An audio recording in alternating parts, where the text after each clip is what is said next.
안녕하세요. 축구 전문 기자 한준입니다. 민족의 대명절 한가위를 맞아 추석 황금 연휴를 맞아서 한국인 프리미어리거 두 선수가 모두 기분 좋은 소식을 전해왔습니다. 황희찬 선수는 디펜딩 챔피언 맨체스터 시티와의 경기에서 결승골을 터뜨리며 2대1 승리를 이끌었고요. 캡틴 손흥민 선수는 토트넘 허스퍼의 리버풀전 2대1 승리를 이끈 선제골로 자신의 유럽 무대 200호 골을 자축했습니다. 두 선수의 활약에 대해서 영국 현지 방송과 미디어의 반응과 평가도 뜨거운데요. 프리미어리그 레전드 출신 전문가들이 영국 현지 중계방송 그리고 분석방송에 출연해서 이 두 선수의 활약에 대해서 어떻게 이야기하고 평가했는지 지금부터 손흥민 선수와 황희찬 선수의 활약에 대한 영국 방송 해설 풀버전 해석하고 해설해드리도록 하겠습니다. 먼저 이날 경기 영국의 공영방송 BBC에서 60년 넘게 연재해 오고 있는 프로그램이죠. 매치 오브 더 데이에서 분석을 했고요. 또 영국의 스카이 스포츠에서 토트넘과 리버풀의 경기를 중계하면서 경기 도중 그리고 경기 후에 분석 영상, 분석 프로그램을 진행했습니다. 먼저 매치 오브 더 데이는 앨런 시어러 프리미어리그 명예전당 1호 선수죠. 그리고 맨체스터 시티에서 활약을 했었고 2012년 런던 올림픽에 또 영국 단일팀의 일원으로 출전을 했었던 마이카 리차즈가 출연을 했고요. 진행자는 또 잉글랜드 축구의 레전드인 게리 리네커가 맡아서 방송 프로그램이 진행이 됐습니다. 스카이 스포츠 같은 경우에는 토트넘에서 선수 생활을 했던 앤드로스 타운샌드와 제이미 레드냅 그리고 맨유의 레전드인 게리 네빌이 출연해서 분석했는데요. 사실 대부분의 이 경기 이슈가 클롭 감독의 그 판정의 항의 그리고 리버풀이 당했던 그 판정 오심 문제가 좀 크다 보니까 그쪽에 대한 그 얘기들이 꽤 많이 있었어요. 그래서 저희가 이번 영상에서는 황희찬 선수의 활약, 손흥민 선수의 활약 따로따로 하지 않고 함께 좀 묶어서 전해드리고자 하는데요. 우선 게리 네빌이 손흥민 선수의 그 득점 상황에 대해서 평가했던 내용 저희가 이제 BBC와 스카이 스포츠의 실시간 중계 내용을 소개해드리면서 알려드린 멘트인데 This is a brilliant 골. 정말 눈부신 골, 멋진 골이었습니다. 메디슨의 패스도 완벽했고 히샬리송의 달리기와 패스 타이밍도 좋았고 손흥민 선수가 판다이크와 마티프 사이에 끼어든 침투 움직임까지 모든 것이 완벽한 골이었다라고 좋은 평가를 했죠. 다만 말씀드린 대로 루이스 디아스의 골이 원래 먼저 터졌는데 오프사이드 오심으로 인정되지 못한 부분 그리고 조타 선수가 두 번의 경고를 받고 퇴장당했는데 첫 번째 경고를 받은 상황은 조금은 억울할 수 있는 상황이었던 것 그리고 커티스 존스의 퇴장도 비스마의 정강이를 강하게 이제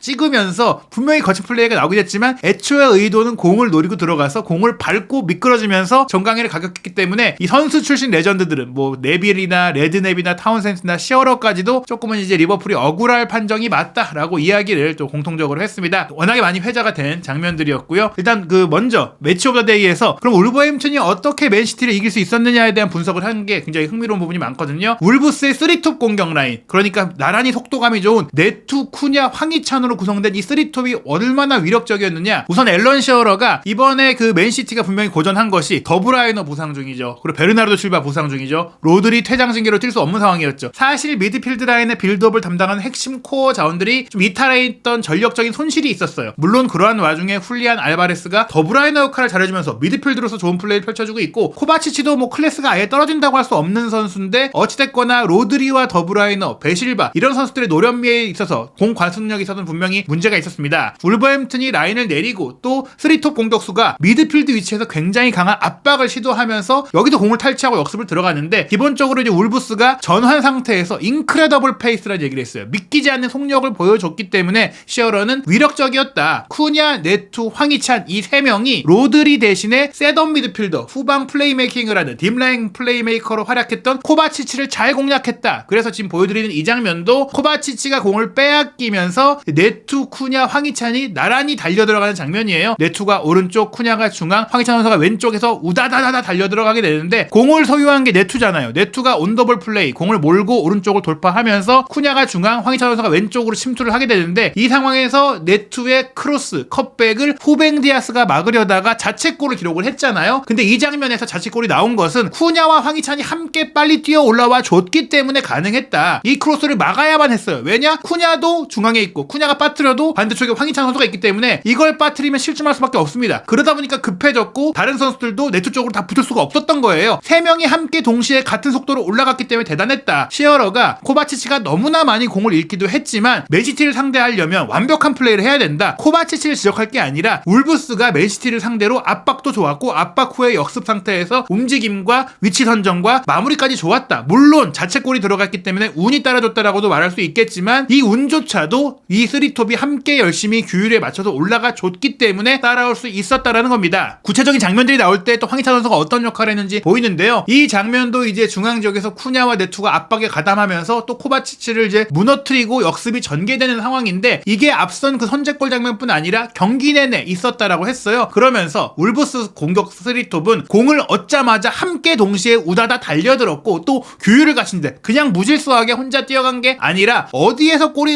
나올 수 있을지, 어떻게 골을 넣을 수 있을지를 그리고 있었기 때문에 알고 움직이는 것 같았다. 서로 이미 사전에 정리된 동선대로 움직였다는 거예요. 지금도 네투 오른쪽, 쿠냐가 언더볼로 가운데 치고 들어가고 황희찬 선수가 왼쪽으로 이동하게 되죠. 이 장면에서 황희찬 선수가 슈팅까지 하게 되는데, 지금 보시면 황희찬 선수가 가운데로 가는 척하면서 왼쪽으로 빠져 움직이며 아칸지의 타이밍을 빼앗은 거예요. 사실 왼쪽으로 그냥 쉽게 갔더라면 아칸지가 왼쪽 공간을 먼저 차지할 수 있었을 텐데, 가운데로 가는 척, 즉 쿠냐의 패스를 받아서 후뱅 디아스의 뒷공간으로 들어가는 척 하면서 왼쪽으로 빠져 움직이니까 아칸지가 한 발 늦은 거죠. 이 패스를 받아서 황희찬 선수가 문전 왼쪽까지 진입했다가 접고 슈팅하려고 했는데, 이 접고 슈팅하는 과정에는 아칸지가 안 속았습니다. 아시다시피 판다이크를 한 번에 속였던 예전 황희찬 선수의 챔피언스리그 활약도 있고, 이런 부분들에 대해서 어떻게 보면 아칸지도 대비하지 않았을까. 어찌됐거나 울브스가 뒤로 물러서서 수비하는 경기를 했지만 언제든 이렇게 맨시티의 뒷공간을 공략하기 위해 준비하고 있었고 도사리고 있었다. 이 쓰리톱이 항상 발톱을 숨기고 있었지만 발톱을 날카롭게 세울 때는 확실하게 올라가서 슈팅까지 마무리해냈다라는 것이죠. 이 장면 결국에는 이제 자책골이 나올 때도 황희찬의 반대 침투가 있었고, 슈팅까지 했더니 황희찬의 침투가 있었고, 황희찬 선수의 움직임이 좋았다라고 평가를 했는데요. 또 지금 보시면 수비 지역에 내려와서 이제 커버하는 후반전의 장면인데, 수비 지역에서 쿠냐가 공을 따내서 이제 역습으로 올라가는 장면이에요. 굉장히 용감하게 플레이했다고 했는데, 단지 수비만 열심히 한 게 아니라 공격 의지를 보였다. 리드 상태, 분명히 좀 더 안정적으로, 좀 더 수비적으로 플레이할 수 있음에도 아니다, 한 골 더 노리겠다. 일단 공을 잡으면 네투, 쿠냐, 황희찬 함께 그냥 뛰는 겁니다. 이렇게 유효 슈팅이 결과적으로는 울브스가 하나밖에 하지 못했지만 공격을 안 한 게 아니라 여러 차례 맨시티 수비에 많은 문제를 야기하는 플레이를 했다. 지금 장면 보시면 쿠냐가 올라가다가 코바치치도 따라 내려오고 후뱅 디아스도 이제 같이 견제하면서 결국에는 이제 파울 없이 끊어내서 슈팅까지 연결되지 못했지만, 이렇게 뒷공간을 계속해서 위협하는 장면들이 여러 차례 나왔기 때문에 맨시티의 플레이가 정상적으로 되게 어려웠다. 이 장면 같은 경우에는 황희찬 선수가 수비에 가담하는 장면인데요. 쿠냐가 이제 루이스와 이제 경합하는 상태에서 공이 흘렀잖아요. 이때 황희찬 선수가 내려와서 가담해주고 공을 연결해줘요. 본인이 이제 두 명 사이를 파고들고 돌파하려고 하다가 여의치 않으니까 여기서 뺏기는 것보다 안정적으로 내주는 게 좋겠다. 그래서 쿠냐에게 툭 밀어주면서 다시 경기를 전개하는 겁니다. 공 뒤에 있는 선수들의 움직임을 보라고 하면서 시어러가 눈부신 점은, 이렇게 순간적으로 공을 빼앗을 때 공격에서 수비로 전환하고 또 수비에서 공격으로 전환할 때 속도감, 이 쓰리톱이 힘도 좋고 빠르고 열심히 뛰니까, 이타적으로 뛰니까 가능하다는 것인데요. 이 장면 어떻게 전개되는지 보세요. 황희찬 선수가 쿠냐에게 내줬죠. 여기서 한 번에 오른쪽 전방으로 또 길게 뿌려주면서 네투가 이 공을 받아서 아케의 뒤로 우다다다다 뛰어갑니다. 아케보다 뒤에서 출발했는데 더 빨리 가서 공을 확보했어요. 결과적으로는 아칸지가 달려들어와서 같이 커버해주면서 차단해내긴 했지만 위협적인 상황이 이렇게 계속 나왔다. 울브스가 쓰리톱이 수비에 가담했다가 쓰리톱이 공격에 올라가는 이 속도가 너무나 대단했다. 체력과 속력이 동시에 있기 때문에 가능했던 것이고요. 결국에는 알바레스의 프리킥으로 맨시티가 1대1을 만들었지만 황희찬 선수가 결승골을 넣게 되는데, 이 장면에서도 오른쪽 윙백인 세메도 쪽으로 길게 공을 롱볼을 연결했을 때 황희찬, 쿠냐, 네투가 또 같이 셋이 올라갑니다. 우다다다다 올라가는데 네투와 황희찬이 큰 역할을 한 골이었다고 얘기를 해요. 여기서 이제 세메도의 크로스가 올라왔을 때 문전 중앙 지역에서 쿠냐가 키핑하지 못했어요. 아칸지가 헤더로 잘라냈죠. 하지만 잘라낸 헤더가 열심히 뛰어 올라온 황희찬 선수 앞에 떨어졌습니다. 운 좋게 온 게 아니라 앞서 말씀드린 대로 역습이 전개되면 항상 황희찬 선수가 좋은 위치로 빠르게 도달해 왔기 때문에 이걸 먹을 수 있었던 것이죠. 1차 슈팅이 후뱅 디아스의 몸에 막혀서 블로킹에 흘렀지만 앞에서 쿠냐가 또 자리를 잡고 있었기 때문에 이 공을 밀어줬고, 또 황희찬 선수가 1차 슈팅 이후에 또 폴스 하면서 밀어붙이면서 공을 다시 한번 낚아채면서 슈팅한 것, 이것이 결국에는 세 선수의 끊임없는 규율을 갖춘 포기하지 않은 움직임의 결과다라고 시어러가 칭찬을 한 것입니다. 대단한 승리였다고 하면서 게리 오닐 감독이 말한 것처럼 이 세 명의 공격수 쿠냐, 황희찬, 네투가 골 장면을 잘했던 것뿐 아니라 수비 상황에서도 굉장히 잘해줬다라면서 팀 플레이로서 굉장히 좋았다. 울브스의 쓰리톱이 공격과 수비 모두 대단했다라고 시어러가 칭찬을 한 것입니다. 반면에 사실은 이제 황희찬 선수가 홀란 선수와 단짝 사이잖아요. 정말 친한 사이고, 또 홀란 선수가 현재 프리미어리그 최고의 골잡이로서 득점 1위고 또 손흥민 선수와 득점왕 경쟁을 하는 선수인데, 울브스와의 경기에서 맨시티가 지면서 토트넘의 추격을 허용하게 됐고, 또 손흥민 선수가 골을 넣는 가운데 홀란은 골을 못 넣었기 때문에 여러모로 손흥민 선수에게도 도움이 되는 결과였어요. 마이카 리차즈가 이 홀란 선수에 대해서 분석을 하면서 이번 경기가 제가 본 홀란이 프리미어리그에 입성한 이후 최악의 경기였다라고 했는데요. 실제로 이제 한 번밖에 슈팅을 하지 못했습니다. 진정한 최악의 경기가 지난 2월이었죠. 맨시티와 토트넘의 경기에서 홀란이 단 하나의 슈팅도 하지 못했던 경기였고, 그 다음으로 부진했던 경기가 지난해 11월 브렌트포드전, 올해 5월 첼시전, 2월 에스턴 빌라전, 그리고 올 시즌 들어서는 이번 울브스전인데, 울브스전에 홀란이 단 하나밖에 슈팅을 못했고 기대 득점이 0.06골이었다. 즉 홀란 선수가 경기 내내 득점할 수 있는 기대가 아예 없는 플레이를 했다라고 리차즈가 이야기를 한 겁니다. 리차즈는 맨시티 선수 출신이기 때문에 맨시티에 애정이 있는 인물인데도 이렇게까지 얘기를 했는데요. 홀란이 부진했던 이유는 무엇이냐? 이날 울브스의 수비를 이끌었던 베테랑 수비수 도슨의 활약입니다. 장난스럽게 이제 게리 리네커가 평소에 당신이 말하던 그 발롱 도슨이냐, 발롱도르에 빗대어서 내가 이제 런던 올림픽을 함께 뛰었던 도슨이 정말 좋은 선수야, 항상 저평가되는 선수야 라고 말해왔는데, 오늘 보여줬다. 도슨은 어떤 팀에 있든지 늘 저평가되어 왔다. 오늘은 홀란을 상대로 익셉셔널 비범한 활약을 해냈다라고 하면서 도슨이 어떻게 홀란을 막았는지 소개해 주는데요. 이 장면 보시면 완전히 그 데인마크예요. 리네커가 올드 패션, 옛날 구식 스타일의 대인 방어한 거 아니냐, 따라다닌 거 아니냐 하는데요. 리차즈가 일단 맞다, 마치 홀란을 자신의 애착 인형처럼 끼고 있었다, 붙어 있었다. 그런데 붙어 있는 것만으로 홀란을 막을 수 있다면 모두 다 그렇게 하면 되잖아요. 이게 쉬운 게 아닌 거라는 얘기예요. 왼쪽 측면에서 공이 올라와서 홀란이 슈팅하기 직전에 그 공을 딱 빼내는, 공만 딱 건드려서 무산시키는 이 플레이가 도슨의 기본적인 수비력을 보여주는 것인데, 이렇게 홀란의 슈팅을 직전에 끊어낼 수 있었던 이유는 무엇이냐? 사진에서 보시다시피 홀란을 뒤에서 스캔하고 항상 보고 있는 거예요. 붙어서 어디로 움직일지, 그리고 전체 상황을 보면서 패스가 어디로 올지, 홀란이 어떻게 움직여서 나를 떨쳐내려고 하는지를 알고 있는 겁니다. 그냥 붙어만 있는 게 아니라 언제 내가 홀란을 잠깐 거리를 두고 물러서야 되고, 언제 홀란 앞으로 가서 잘라야 되고, 홀란이 어디에 있는지 항상 파악하고 어디로 이동할지까지 예측을 해야 되는데, 그걸 잘 해냈다는 겁니다. 이 장면도 보시면 공이 앞으로 갔다 뒤로 갔다 옆으로 갔다가 이동해요. 홀란도 움직입니다. 그럴 때 항상 붙어서 따라다니기만 하는 게 아니라 홀란과 거리를 두고 다른 선수가 슈팅을 하면 그 공을 잘라내고, 흘러나온 공이 측면으로 갔고 다시 흘러나올 때 홀란의 움직임을 보면서 또 포든이 슈팅하는데 그 슈팅도 차단하고, 공중볼 경합도 홀란의 옆쪽으로 오니까 본인이 가서 잘라내는 겁니다. 즉 리차즈가 말하는 게, 도슨은 내려설 때와 붙을 때, 그리고 홀란의 주변에서 공과 홀란 중심에서 완벽한 판단을 했다. 대단히 노련한 플레이를 경기 내내 보여줬다. 그냥 홀란만 따라다닌 게 아니라 홀란을 항상 시야에 두면서 홀란 주변의 공을 다 잘라냈다라는 겁니다. 그럴 수 있었던 또 하나의 배경이 포지셔닝인데요. 홀란이 중앙 지역을 비우고 측면으로 이동하게 돼요. 즉 도슨이 문전 중앙에서 헤더 커트를 해야 되는 선수니까 이 선수를 떨궈내기 위한 미끼 움직임을 가져간 건데, 보통 센터백들은 그런 경우에 일단 마크맨을 냅두고 문전을 지키게 됩니다. 크로스가 올 수 있고 그 공간을 내주면 안 되니까 그런 건데요. 이 네모나게 표시한 위치인데, 아니다, 난 비워놓겠다, 난 홀란 막는다, 용기 있게 비워놨다는 거예요. 그리고 그런 상태에서도 다시 이동할 때 커버가 좋았다, 완벽함 그 자체라고 리차즈가 표현하게 되는데요. 홀란이 이날 딱 한 개 슈팅했다고 얘기했잖아요. 문전 왼쪽으로 파고들면서 슈팅을 가져간 장면에서도 눈부신 타이밍으로 도슨이 따라 들어와서 슈팅을 제어해줬기 때문에 주제 싹골키퍼가 쉽게 막을 수 있었습니다. 도슨이 정말 완벽한 경기를 했다. 이 장면 같은 경우에 또 롱볼이 문전으로 넘어왔을 때 포든이 슈팅을 해갖고 주제 싹골키퍼를 통과시켰는데, 이때는 또 홀란을 그냥 떨궈내고 골대 앞에 가서, 골라인 앞에 가서 클리어링까지 한 겁니다. 홀란 막는 데 집착하면서 정작 중요한 상황을 또 놓치지 않는 그런 원더풀 퍼포먼스였다라고 리차즈가 칭찬을 한 건데요. 이런 철거머리 수비에 홀란이 무력화된 것입니다. 한편 손흥민 선수는 리버풀의 수비를 어떻게 흔들어냈느냐, 스카이 스포츠의 타운젠드 그리고 레드넵이 분석을 하는데요. 리버풀이 라인을 올리고 뒷공간을 내줬을 때 골을 넣은 게 아니잖아요. 리버풀이 퇴장 선수가 발생하면서 자기 진영에 내려와 있음에도 불구하고 골을 넣었기 때문에 타운젠드는 손흥민 선수의 선제골이 센세이션했다고 얘기를 했는데요. 리버풀이 굉장히 타이트하고 콤팩트하게 수비 대응을 갖추고 있었는데 골이 나왔다. 지금 보시면 센터백인 판더펜이 올라와서 우도기에게 공을 연결해주면서 시작이 되고요. 우도기가 또 뒤에 내려와서 공을 받아주는 메디슨에게 공을 연결하게 됩니다. 지금 보시면 말씀드린 대로 두 줄 수비가 타이트하고 마팁과 판다이크가 함께 손흥민 선수를 사이에 두고 쪼고 있어요. 이런 상태에서 메디슨이 어떻게 했느냐, 손흥민 선수 쪽을 주는 게 아니라 왼쪽 바깥으로 빠져나가는 히샬리송을 보고 패스하게 되는데, 타운샌드가 리버풀의 수비를 깊숙이 내려가서 깨트리는 패스를 했다. 3선에 내려가서 중미 역할을 한 거죠. 이 패스가 들어와서 이제 히샬리송이 빠져들면서 컷백을 주는데, 레드넵은 이 패스에 대해서 풀백과 센터백 사이 공간, 그리고 두 줄 수비 미드필드와 포백 라인 사이 공간을 교차하면서 찔러낸 이 패스에 대해서 프리미어리그에서 이런 패스를 할 수 있는 선수 거의 없다. 이걸 볼 수 있는 시야, 또 이걸 시야를 보더라도 정확하게 정확한 타이밍에 빠르게 줘야 되잖아요. 그 실행력을 보여줄 수 있는 선수가 거의 없다. 메디슨의 패스 클래스가 프리미어리그 탑 클래스다라고 얘기를 하게 되는데요. 그리고 나서 이 앵글로 보면서 완벽하다고 하면서 타운젠드가 얘기하는 게, 이 옆에 앵글로 봤을 때 두 줄 수비가 명확하게 있죠. 옵사이드 트랩도 세우고 있죠. 그리고 이 두 줄 수비가 왜 대단하냐면, 선수 사이사이 공간을 안쪽으로 좁혀놨기 때문에 패스가 쉽게 차단될 수 있고, 여기서 차단되면 바로 역습을 당할 수가 있어요. 그래서 위험한데, 그 사이 하나의 틈 사이, 발을 뻗어서 뺏기 어려운 그 틈 사이로 잘 찔러 넣은 거예요. 게다가 히샬리송이 바깥쪽에 있지만 안쪽으로 들어와서 봐줄 수 있도록 조고메스와 마티프 이 사이 공간을 정확하게 찌른 패스인 거죠. 이 패스가 들어와서 리버풀 수비를 찢어버렸다라고 타운샌드가 얘기하는데요. 그리고 이제 메디슨이 믿기지 않는 패스를 한 것도 있지만, 하지만 레드냅은 히샬리송의 플레이도 좋았다. 이 빠져나갈 이후에 히샬리송이 공을 왼발로 컨트롤하는 게 아니라 본인의 주발인 오른발에 아웃프런트로 툭 밀었잖아요. 이 툭 밀었기 때문에 왼발로 했다면 정확성이 떨어질 수 있고 오른발로 안 밀었다면 타이밍이 늦었을 수도 있어요. 접고 들어갔으면 이미 수비가 더 들어왔겠죠. 접지 않고 원터치로 바로 손흥민 선수 쪽으로 밀어줬다. 히샬리송도 좋았고 또 메디슨의 패스에 맞춘 히샬리송의 움직임이 이 장면뿐 아니라 경기 내내 좋았다라고 설명을 합니다. 그리고 손흥민 선수의 플레이는 뭐가 좋았냐? 레드냅이 얘기하는 게 지난주 아스널과의 북런던 더비에서도 이런 플레이로 득점을 했습니다. 뭐냐? 센터백 뒤에 있다가 센터백 앞쪽으로 순간적으로 들어오면서 골키퍼의 앞에서 툭 밀어서 마무리하는 슈팅이잖아요. 이게 결코 쉬운 게 아니다. 마이클 오원도 지난주 그 방송에서 쉬운 플레이가 절대 아니다라고 얘기를 했는데요. 히샬리송의 패스도 어려웠지만 이 두 명 사이로 침투한 움직임, 뒤에 있다가 지금 보시면은 손흥민 선수를 따로 잡아준 움직임 보세요. 바깥쪽으로 등 돌리고 있다가 돌아서 뛰어 들어갔는데 빠르고 위치 선정, 위치 포착력이 좋은 거예요. 수비 두 명 사이, 마티프와 판다이크가 분명히 손흥민 선수가 뛰어오는 걸 알지만 속도상 잡을 수가 없는 겁니다. 타이밍도 잡을 수가 없는 거고 알고도 못 막는 거예요. 게다가 이 빠르게 뛰어오는 상태에서 한 번의 터치로 툭 밀어넣는데 이 터치로 골키퍼를 통과한 마무리대에서 레드냅은 러블리 터치라고 얘기했습니다. 툭 건드리는, 이게 사실 빗 맞을 수도 있고 삑사리가 날 수도 있고 빠트릴 수도 있고 터치를 못할 수도 있어요. 그런데 이걸 해낸 거죠. 아스널전에는 더 기가 막힌 터치로 마무리를 했었는데 이 장면 오른발로 툭 밀어넣는 골을 통해서 정말 눈부신 골을 넣었다. 그리고 이 골이 손흥민 선수가 넣었지만 히샬리송에게도 매우 중요한 골이었다고 했는데요. 히샬리송이 자신감도 떨어져 있고 또 이번 경기 처음으로 왼쪽 윙포워드로 출전하면서 자신의 새로운 전술적인 역할을 맡게 됐는데 메디슨의 침투 패스에 대해서 오프사이드에 걸려서 무효가 됐던 장면도 있긴 하지만 이렇게 본인이 사이드에서 플레이하면서 자신의 능력을 보여줄 수 있다는 것을 또 확인을 했고 그래서 자신감을 살릴 수 있는 이런 순간이 필요했다. 이런 경기력과 이런 어시스트가 필요했다. 골로만 평가하는 게 아니라 다른 기여도 할 수 있다. 지금 골을 넣는 역할이 확실하게 손흥민 선수를 9번으로 쓰면서 몰리고 있는데 그런 상황이 돼도 히샬리송이 존재 가치가 없는 게 아니다라는 것을 보여준 부분들, 손흥민 선수의 골을 어시스트했던 부분들, 이런 부분들이 살아나고 있는 것이 토트넘의 공격 플레이에 있어서 굉장히 긍정적인 점이다라고 분석을 한 것입니다. 더욱더 폭넓고 다양한 플레이를 펼치고 있는 토트넘, 그리고 황희찬 선수도 어느새 리그 4호 골, 시즌 5호 골을 터뜨리면서 손흥민 선수와 황희찬 선수가 지금 나란히 프리미어리그 득점 순위 상위권에 있죠. 손흥민 선수가 단독 2위, 황희찬 선수가 현재 공동 4위인데요. 8라운드 일정에도 한국인 선수의 나란히 득점포, 동반 득점포가 나올 수 있을지 기대가 됩니다. 토트넘이 가장 먼저 8라운드 일정을 치르게 되는데요. 10월 7일 토요일 저녁 8시 30분에 토트넘은 루턴타운과 원정 경기 치르고요. 황희찬 선수의 울버햄튼은 10월 8일 일요일 밤 10시에 에스턴빌라와 경기합니다. 그리고 최대 빅매치로 10월 9일 월요일 새벽 0시 30분 아스널과 맨시티의 경기가 있는데요. 과연 8라운드 결과를 통해서 토트넘이 1위까지 올라갈 수 있는 상황이 될지, 또 토트넘의 손흥민 선수가 이날 경기도 득점포를 가동하면서 혼란과의 득점왕 경쟁에서 또 어느 정도 격차를 좁히고 혹은 해트트릭을 달성하면 당장 이제 혼란의 기록을 넘을 수가 있는 그런 상황이 됐거든요. 손흥민 선수의 활약은 어떻게 되고 또 황희찬 선수의 득점은 또 어떻게 될지 한준TV와 함께 프리미어리그 최신 소식, 모든 이야기, 한국인 유럽파들의 활약상 구독, 좋아요, 알림 설정을 통해 새로 올라오는 영상들 놓치지 않으시기 바랍니다.